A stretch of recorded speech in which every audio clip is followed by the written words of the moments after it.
Pemko Banjarmasin terus melakukan pembenahan wan pembaharuan program aplikasi pelayanan masyarakat yang ada di media online.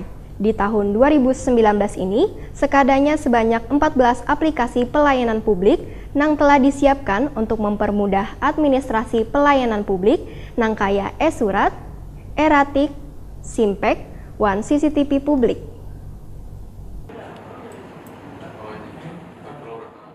Pemko Banjarmasin terus melakukan pembenahan dan pembaharuan program aplikasi pelayanan masyarakat yang ada di media online. Di tahun 2019 ini, sekadanya sebanyak 14 aplikasi pelayanan publik yang telah disiapkan untuk mempermudah administrasi pelayanan publik, yang kayak e-surat, e-ratik, simpek, wan CCTV publik. Untuk CCTV publik, tahun ini akan ditambah lagi titik pantaunya sebanyak 2 hingga 3 titik.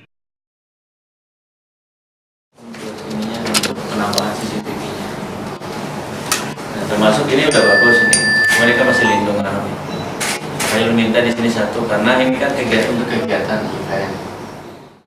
Wali Kota Banjarmasin Ibnu Sina takuni Prima TV di sela-sela kunjungannya ke ruang comment center di lingkungan Balai Kota Banjarmasin tengah hari Senin 11 Maret 2019 memadahkan akan menambah sebanyak 2 atau 3 titik pantau terutama di pintu masuk kota di Jalan Ayani Pal 6, kemudian di kawasan Kayu Tangi dan di pusat-pusat kemacetan untuk memantau kondisi traffic light. Ibnu Sina juga meminta aplikasi data lain yang disediakan Pemko Banjarmasin untuk kenyamanan warga di Kota Seribu Sungai yang kayak Sisintal yang memuat data tentang kemiskinan, kemudian aplikasi Simpun yang memuat data tentang perencanaan pembangunan, realisasi serapan anggaran wan lainnya bisa dilihat dengan mudah wan update. Dari seberatan aplikasi tersebut, wahini yang paling banyak dikunjungi warga dengan berselancar di dunia maya adalah aplikasi Palui. Aplikasi Palui ini, ujar Ibnu Sina, memuat hampir seberatan pelayanan publik di kelurahan. Di e-kelurahan terdapat aplikasi untuk urusan surat menyurat, perizinan, surat rekomendasi dan 11 surat menyurat lainnya. Sedangkan aplikasi lain yang juga sedang dipersiapkan Pemko Banjarmasin menurut politisi PKS ini adalah tentang informasi pendapatan daerah dari Badan Keuangan Daerah atau Bakauda Banjarmasin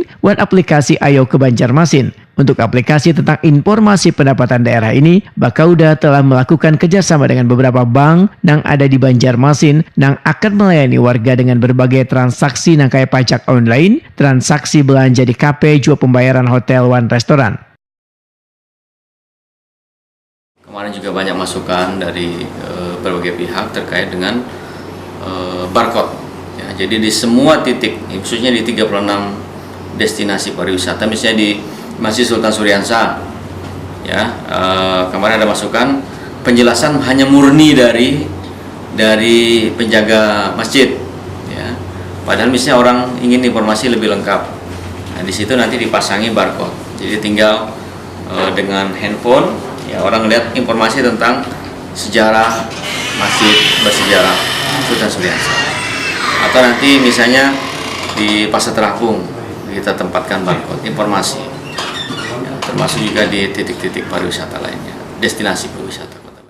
Sedangkan untuk aplikasi Ayo ke Banjarmasin yang berisi tentang kepariwisataan yang ada di Banjarmasin, ujar Ibnu Sina, warga pun kada perlu repot untuk mengunduh aplikasinya. Karena hanya dengan men-scan barcode yang dipasang di 36 titik destinasi wisata di Banjarmasin, maka secara otomatis akan muncul berbagai informasi tentang kepariwisataan yang akan dituju.